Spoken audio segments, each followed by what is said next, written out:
అవును. ఆ చాముండేశ్వరి గారి కొడుకు అభిరామ్ గారి ఎంగేజ్మెంట్ ఫంక్షనే ఇది. మా కంపెనీ ఈ ఈవెంట్ మేనేజ్మెంట్ తీసుకుంది.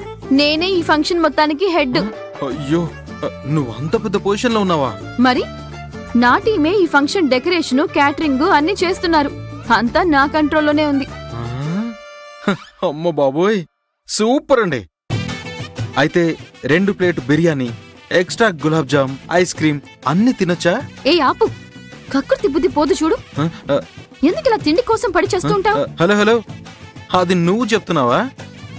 ఒక్కరోజు రాత్రిలో నెయ్యి idli, egg dosa, ice cream తిని నన్ను పస్తులు పెట్టి నా దగ్గర ఉన్న 2000 కాలిచ్చేసింది ఎవరు?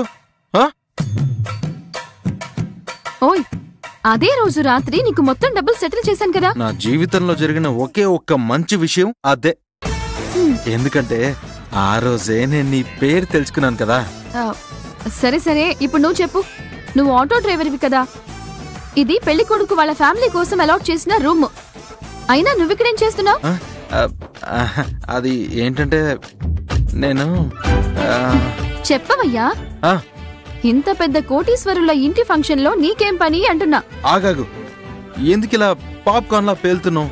నన్ను కొంచెం ఆలోచించుకోనివ్వు. ఆలోచించనివ్వాలా? అది కాదు, నన్ను మాట్లాడినివ్వమ్మా అని చెప్పా. ఇది పెద్ద కోటీశ్వరుల ఇంటి ఫంక్షన్ కదా. ఈ ఫంక్షన్ కి బౌన్సర్స్ కావాలని అడిగారు. అందుకే నేను బౌన్సర్ గా వచ్చాను. అదే, నాకు మంచి బాడీ ఉంది కదా. అయినా నిన్నెవరు ఇక్కడ బౌన్సర్ గా పెట్టింది? ఏంటండి ఇలా మాట్లాడుతున్నారు? ఆ రోజు రాత్రి రౌడీని అలా ఉతికి ఆరేశాను కదా. నిన్ను కూడా ప్రమాదం నుంచి కాపాడాను కదా, మర్చిపోయావా? ఆగు, ఎంత బౌన్సర్ అయితే మాత్రం ఇలా పైకి వస్తావా? అయితే నేను బౌన్సర్, నన్ను ఒప్పుకో. ఏదో తేడా కొడుతుంది. నువ్వు ఆటో డ్రైవర్వే కదా?